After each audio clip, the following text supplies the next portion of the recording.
یہ دو سوال ہیں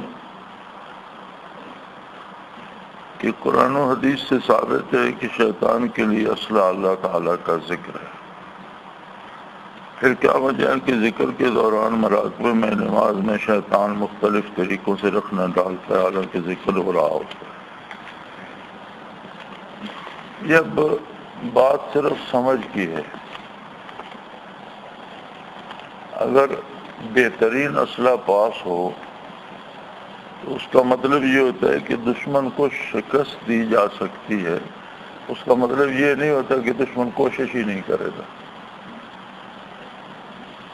اسلحے کا مطلب یہ ہوتا ہے کہ اس ہتھیار سے دشمن کو شکست دی جا سکتی ہے، اس کا مطلب یہ نہیں ہوتا کہ ایک فوج کے پاس اسلحہ بہترین ہے تو دوسرے اس کا مقابلہ ہی نہیں کریں گے، اس صفحہ ہستی پہ ہوں گے ہی نہیں۔ یہ کیسے سوچ لیا آپ نے؟ نبی کریم صلی اللہ علیہ وسلم کا ارشاد ہے کہ عبادت کے دوران اگر شیطان خیال ڈالتا ہے اور عبادت کرنے والے میں اتنی قوت اللہ نے دی ہے کہ وہ اس کو رد کرتا ہے تو یہ جہاد کا ثواب ملتا ہے۔ تو اسلحے کا ہونا شیطان کو اس کی شیطنت سے نہیں روک سکتا، تو اگر شیطان خیال ہی نہ ڈالے تو آپ مقابلہ کس کا کریں گے، اور اسلحے کی ضرورت آپ کو کیا ہے؟ تو آپ نے یہ کیسے تصور کر لیا کہ شیطان خیال ڈالنا چھوڑ دے؟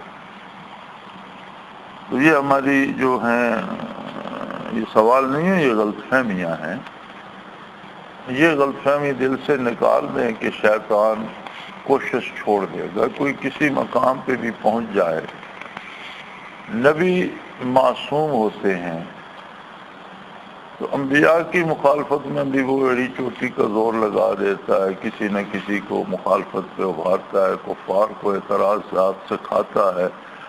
آپ نے پڑھا سنا ہوگا کہ بدر میں تو وہ کفار کے ساتھ انسانی شکل میں بھی آیا کہ انی جار لکم، میں تمہارے ساتھ ہوں، دیکھتا ہوں تمہارا کون کوئی بگاڑتا ہے۔ اور جب فرشتوں کا نزول دیکھا تو بھاگ کھڑا ہوا، تو انہوں نے کہا بھئی آپ تو بڑے ہمارے ساتھ دعوے کر رہے تھے تو بھاگے۔ انی ارا ما لا ترون، مجھے وہ کچھ دکھائی دے رہا جو تمہیں دکھائی نہیں دے رہا۔